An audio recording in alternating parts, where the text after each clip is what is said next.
Daily 1 hour walk பண்ணுறேன். And 20 minutes stretching. ஒரு 4-5 simple yoga asanas அது பண்ணுறேன். ஒரு 20 minutes பிராணாயாம்.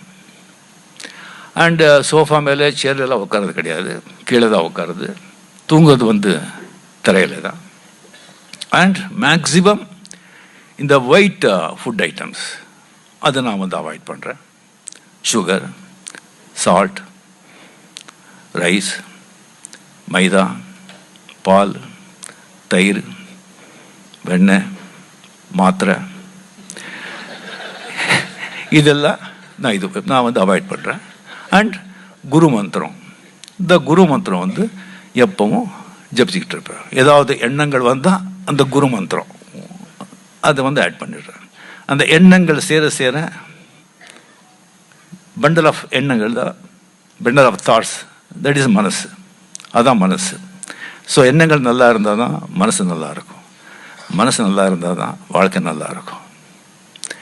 ஸோ இந்த ஹியூமன் பாடி அது பார்க்கும்போது வாட் எ மெக்கானிசம், என்ன மெக்கானிசம் அந்த சூப்பர் மெக்கானிக் பண்ணியிருக்கிறது. என்ன ஒன்றும் கிடையாது, ரொம்ப சிம்பிள். ஜஸ்ட் இந்த கை லப்டப்னு சொல்லி ஒரு 2 hours கண்டினியூஸாக பண்ணுங்க. அவ்வளோதான். 2 நாளைக்கு ஒன்றும் பண்ண முடியாது, எடுக்க முடியாது. பிறந்ததுலேருந்து 70 வயசு 80 வயசு வரைக்கும் லேப்டாப் அடிச்சுட்டே இருக்கு. இத்தனை பேருக்கு யார் ஒருத்தரால் அந்த ஒரு மிஷின் பண்ண முடியுமா? 10 வருஷம் 15 வருஷம் கூட தாங்காது. என்ன மெக்கானிசம்.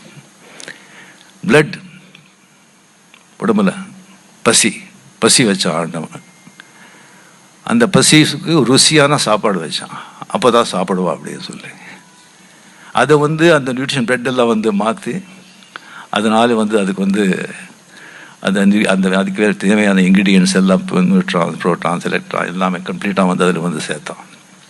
இத்தனை சயின்டிஸ்ட், இத்தனை ரிசர்ச் சென்டர்ஸ் இவ்வளோ பெருசாக போகிறாங்க. ஒரு ட்ராப்பு பிளட் நம்மளால் பண்ண முடியுமா? பண்ண முடியாது.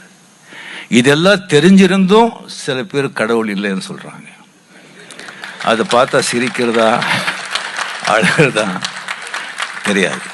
ஸோ அந்த மாதிரி ஒரு சூப்பர் மெக்கானிக் அவருடைய டாக்டர்ஸ் எல்லாம் அவருடைய ரெப்ரசன்டேட்டிவ்ஸ்.